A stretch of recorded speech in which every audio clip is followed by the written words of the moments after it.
మనకి బ్రిటిషర్స్ నుంచి ఫ్రీడమ్ అయితే వచ్చింది, కానీ మనతోనే ఉంటూ మనలాగే ఉంటూ ఈ కరప్షన్ బ్రిటిషర్స్ నుంచి అయితే ఫ్రీడమ్ ఇంకా రాలేదు, వస్తుందని కూడా గ్యారంటీ లేదు. సివిల్ సర్వెంట్స్కి ఉండాల్సిన మెయిన్ క్వాలిటీస్ హ్యూమానిటీ అండ్ పీపుల్కి సేవ్ చేసే నేచర్. అది ఎవరైనా కావచ్చు, గవర్నమెంట్ సిస్టంలో ఉన్న ఎవరైనా కావచ్చు, ఇవి రెండు మాత్రమే మెయిన్ క్వాలిటీస్ అని నేను అనుకుంటున్నాను. Hello guys, welcome to Venky deep talks. ఈ కాయిన్ని చూసారు కదా, దీనికి రెండు సైడ్లు 2 phases ఉన్నాయి. అలాగే ప్రతి మనిషికి, ప్రతి లైఫ్కి, ప్రతి జాబ్కి 2 phases ఉంటాయి. ఒకటి రైట్, రెండోది బ్యాడ్. సో ఇది కాయిన్ కాదు, ఇది ఒక యూపీఎస్సీ సివిల్ సర్వీసెస్, ఒక ప్రెస్టీజియస్ పొజిషన్. సో దీని గురించే మాట్లాడదాం. ఫస్ట్ హెడ్ గురించి మాట్లాడదాం, మంచి మాట్లాడదాం. వన్ ఆఫ్ మై ఫ్రెండ్, తనకి 35 LPA ప్రోడక్ట్ బేస్డ్ ఫోన్పే కంపెనీలో పెద్ద జాబ్. వితిన్ 2 yearsలో రిజైన్ చేసేసి తన ప్యాషన్, తనకి ఇంట్రెస్ట్ అయిన యూపీఎస్సీ కోచింగ్కి వెళ్ళిపోయాడు. ఎందుకంటే సొసైటీని చేంజ్ చేయాలనే ఇంట్రెస్ట్తో ఉన్నాడు, అందుకే రిజైన్ చేసి వెళ్ళిపోయాడు. తినే కాదు, చాలామంది వాళ్ళ డ్రీమ్స్ అన్నీ పక్కన పెట్టి వాళ్ళ కంఫర్ట్ జోన్ నుంచి బయటకు వచ్చి నిజంగా చాలామంది జాబ్ చేస్తూ కూడా ట్రై చేస్తున్నారు. ఎందుకంటే ఒక చేంజ్ తీసుకురావాలని, సొసైటీని ఒక బాగు చేద్దామని, ఈ చెత్తలోంచి కొంచెమైనా చెత్త తీసేద్దాం, వాళ్ళు పోయే లోపల ఒక కొంచెమైనా చేంజ్ తీసుకొద్దామని చాలామంది కష్టపడి చదువుతున్నారు ఫర్ యూపీఎస్సీ సివిల్ సర్వీసెస్ కోసం. ఎందుకంటే ఐఏఎస్ అనేది ఒక పవర్, అది ఒకసారి చేతిలోకి వచ్చాక నువ్వు నీకు నచ్చినట్టు సొసైటీని చేంజ్ చేయొచ్చు, అది మంచి పరంగా. దాంట్లో అందరికీ ఇవే నా హ్యాట్స్ ఆఫ్. వీళ్ళ వల్ల నష్టం అయితే జరగదు, కానీ ఎంతో కొంత మంచి అయితే జరుగుతుంది. ఖచ్చితంగా సొసైటీ చేంజ్ అయితే అవుతుంది. మనం ఆల్రెడీ చూసాం, చాలామందిని చూసాం. లైక్ జయప్రకాష్ నారాయణ, ఆయన ఎన్నో రెవల్యూషన్స్ తీసుకొచ్చాడు, చాలామందిని మోటివేట్ చేశాడు. కొత్త తరం యువత రాజకీయాల్లోకి, ఐఏఎస్ వీటిలోకి రావడానికి చాలా కృషి చేశాడు.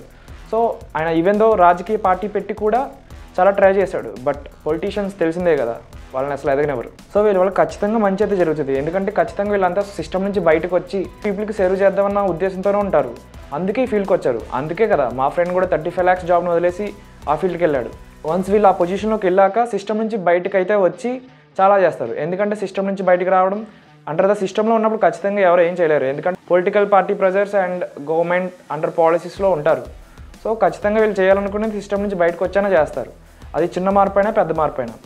ఈవెన్ దో ఒక ఐఏఎస్ అంటే అదొక వ్యక్తి కాదు, అదొక సిస్టమ్, అదొక పవర్. వాళ్ళు బయటకు వచ్చి చేస్తే ఖచ్చితంగా కామన్ పీపుల్ మోటివేట్ అవుతారు. సో ఈవెన్ దో కలెక్టరే చేశాడు, సీఎంఏ చేశాడు, ఎమ్మెల్యే చేశాడు, వీళ్ళంతా సిస్టంలో ఉన్నారు. సో వీళ్ళందరూ చేసినప్పుడు కామన్ పీపుల్ ఖచ్చితంగా చేంజ్ అయ్యి బయటకు వచ్చి వాళ్ళు కూడా ఎంతో కొంత చేయడానికి ట్రై చేస్తారు. సో నీ యొక్క ఇంట్యూన్ ఖచ్చితంగా పీపుల్కి సేవ్ చేద్దాం, ఒక చేంజ్ తీసుకొద్దాం, ఒక మంచి అనుకున్నప్పుడు మాత్రమే ఇలా ఐఏఎస్ సివిల్ సర్వీసెస్కి వెళ్తారు. సో ఇలా చాలామందే చూసాం. బట్ ప్రతి కాయిన్కి డార్క్ సైడ్ ఉన్నట్టే ఈ కాయిన్ కూడా డార్క్ సైడ్ ఉంది కదా, టైల్ పార్ట్. యూపీఎస్సీలో ఉన్న బ్లాక్ సైడ్ ఏంటో ఇప్పుడు చూద్దాం. రీసెంట్గా ఒక యూపీఎస్సీ ఆస్పిరెంట్ని అయితే కలిశాను. తను నేను అడిగా, అసలు దేనికి చూస్ చేసుకున్నావు యూపీఎస్సీ అంటే, మనీ, ఫేమ్, గౌరవం, హోదా, గవర్నెన్స్ ఎవ్రీథింగ్ ఉంటాయి కదా, అందుకే నాకు ఇది ఇష్టం అని చెప్పాడు. నాకు అది ఏమైనా ఒకటి నవ్వు వచ్చింది. ఒకటి తక్కువైంది అన్న సినిమా డైలాగ్ ఉంది కదా, అది గుర్తొచ్చింది. ఎందుకంటే అసలైంది లేదు అక్కడ. ఏంటది? పీపుల్కి సర్వ్ చేద్దాం, ఒక హ్యూమానిటీతో ఖచ్చితంగా ఒక చేంజ్ తీసుకొద్దాం అన్న పొజిషన్ ఇది. ఐఏఎస్ సివిల్ సర్వీసెస్ అనేది ఒక మంచి పొజిషన్. సో దాన్ని యూజ్ చేసుకుని పీపుల్కి సేవ్ చేయాలి, కొంతైనా చేంజ్ తీసుకురావాలి. దానికోసం మాత్రమే ఇది. అసలు పీపుల్కి సేవ్ చేద్దాం అన్న ఒపీనియన్ వెళ్ళినప్పుడు ఈ ఐఏఎస్కి ఎలిజిబిలిటీ కాదనేది నా ఒపీనియన్. ఐఏఎస్ అనేది ఒక పవర్, అదొక స్మాల్ గోల్ కాదు. ఎందుకంటే వన్స్ ఆ ఫీల్డ్లోకి నువ్వు వెళ్ళాక పవర్ నీకుంటుంది, నువ్వేం చేయాలనుకున్నా మంచి సొసైటీకి చేయొచ్చు. ఈవెన్ దో నువ్వు చేస్తే నీకు కింద 10 మంది సబార్డినేట్స్ ఫాలో అవుతారు.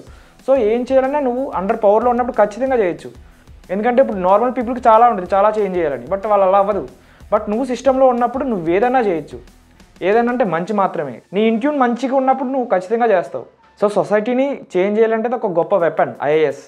ఎవరైతే ప్రజెంట్ ఆ ఇంట్యూన్తో ఉన్న వాళ్ళు మాత్రమే సెటిల్ అయితే డెఫినెట్లీ మంచిగా చేస్తారు. ఎందుకంటే వాళ్ళు చాలా సాక్రిఫైస్ చేసి, even though my friend 35 LPA జాబ్ని సాక్రిఫైస్ చేసి మరి సో సంథింగ్ ఏదో చేయాలి అన్న మోటోతోనే వెళ్ళాడు. బట్ పవర్, డబ్బు, ఫేమ్ కోసం అయితే కాదు. ఎందుకంటే 35 LPA ఈవెన్ ఇక్కడ ఉంటే ఆయన మేనేజర్ పొజిషన్ వస్తుంది, మంచిగా సంపాదించుకుంటాడు. ఇక్కడే మంచి పొజిషన్, మంచి పేరు అన్నీ ఉన్నాయి.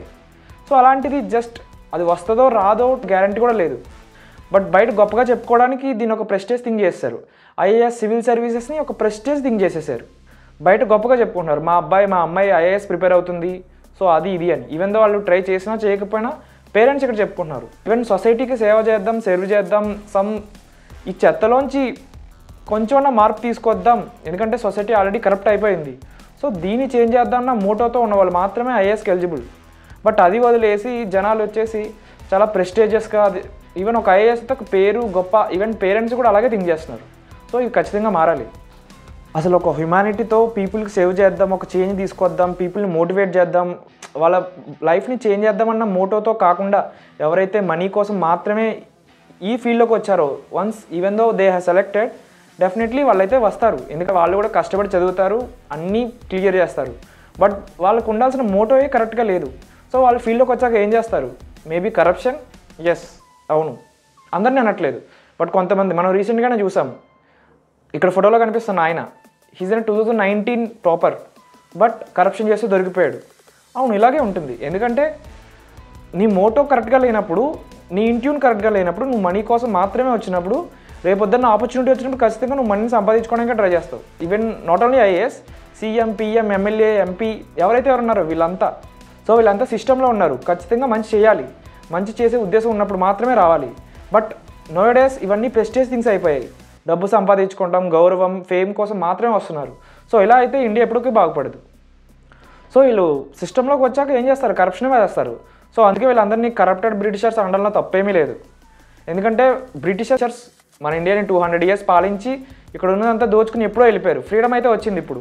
కానీ ఈ ఫ్రీడంలో వీళ్ళు ఏం చేస్తున్నారు? మన చుట్టూ మనతోనే మనలాగే ఉంటూ ఉన్న దాన్ని కూడా కరప్ట్ చేసుకుని వీళ్ళు మాత్రమే సంపాదించుకుంటూ పూర్ పీపుల్ ఇంకా పూర్ అవుతూ సో ఇలా చేస్తున్నారు. సో వీళ్ళని కరప్టెడ్ బ్రిటిషర్ అనడంలో తప్పేమీ లేదు. సో ఏఎస్ని ఒక జాబ్లా అనుకునేవాడు జాబ్లా మాత్రమే చేస్తాడు. అండర్ ద సిస్టంలో ఉండి సిస్టమ్ ఏం చెప్తే చేసి, బట్ దాన్ని ఒక ఆపర్చునిటీలా తీసుకున్న సిస్టమ్ని చేంజ్ చేద్దాం అన్న థాట్తో జాయిన్ అయ్యి వచ్చిన వాళ్ళు ఖచ్చితంగా out of the boundary, out of the system ముందుకెళ్ళి ఏదైనా చేస్తారు. పొలిటీషియన్సే కాదు, కలెక్టర్స్ ఎవరైనా చేస్తారు. సో ఇదంతా ఎవరి కోసం? వాళ్ళ స్వార్థం కోసం మాత్రమైతే కాదు. అవును, గొప్ప వాళ్ళకి వాళ్ళ స్వార్థం ఉంటుంది, అందరూ బాగుండాలనే స్వార్థం. అది కలెక్టర్ అయినా ఉండొచ్చు, ఎమ్మెల్యే అయినా ఉండొచ్చు, సీఎం అయినా ఉండొచ్చు. సో ప్రజెంట్ ఎవరైతే సివిల్ సర్వీసెస్కి ఐఏఎస్ ఆస్పిరెంట్స్గా కోచింగ్లు తీసుకుంటున్నారో ఇప్పుడే బరిలో గట్టిగా ఫిక్స్ అయిపోండి. ఖచ్చితంగా సొసైటీని చేంజ్ చేయాలి, ఏదైనా మార్పు తీసుకురావాలి. ఇట్స్ నాట్ ఏ జాబ్, ఇది అసలు జాబే కాదు. మీ జాబ్లో అయితే ఊహించుకుని రాకండి. ఎందుకంటే మీ మీద చాలా హోప్స్ పెట్టుకున్నారు జనాలు. ఒక ఐఏఎస్, ఒక కలెక్టర్ వస్తే ఆయన ఎన్నో మంచి పనులు చేయాలి, అవుట్ ఆఫ్ ది సిస్టమ్ వెళ్ళైనా సరే ఎంతో కొంత చేంజ్ చేయాలి, పీపుల్ని చేంజ్ చేయాలి, పీపుల్ని మోటివేట్ చేయాలి. సో ఇవి ఉండాల్సిన మెయిన్ క్వాలిటీస్. బట్ ఇవి లేకుండా ఇది ఒక నార్మల్ జాబ్లా అయితే రాకండి. ఎవరైతే మనీ కోసం, ఫేమ్ కోసం, గౌరవం కోసం మాత్రమే ప్రిపేర్ అవుతున్నారో అసలు మీరు ఎలిజిబుల్ కాదని నేను అనుకుంటున్నాను. సో ప్లీజ్ ఇప్పటికైనా మీ మైండ్ సెట్ని బిల్డ్ చేసుకోండి. అది ఎలా అంటే ఖచ్చితంగా మీరు ఒక పవర్లోకి వచ్చాక సొసైటీని చేంజ్ చేయాలి, మంచిగా చేయాలి, మంచిగా పంచాలి. సో ఇదే మీ మెయిన్ మోటోలా ఉండాలి. ఇది జాబ్ అయితే కాదు. ఎందుకంటే మేము ఆ ఫీల్డ్లో లేము, బట్ మాకు ఎన్నో చేయాలని ఉంటుంది. బట్ ఐ రెస్పెక్ట్ ఎవ్రీవన్, ఎందుకంటే వాళ్ళందరూ చాలా కష్టపడి చదువుతారు. బట్ సివిల్ సర్వెంట్స్కి ఉండాల్సిన మెయిన్ క్వాలిటీస్ హ్యూమానిటీ అండ్ పీపుల్కి సేవ్ చేసే నేచర్. అది ఎవరైనా కావచ్చు, గవర్నమెంట్ సిస్టంలో ఉన్న ఎవరైనా కావచ్చు, ఇవి రెండు మాత్రమే మెయిన్ క్వాలిటీస్ అని నేను అనుకుంటున్నాను. అసలు మీరేమనుకుంటున్నారో కామెంట్ బాక్స్లో మెన్షన్ చేయండి. ఇంకేముంది, చిన్నగా మొదలు పెట్టాం, పెద్దగా ముగిద్దాం. Real life facts and case స్టడీస్ని డిస్కస్ చేయాలనుకుంటే ఇప్పుడే సబ్స్క్రైబ్ చేయండి Venky deep talks. It's a not a deep talks, it's a detox.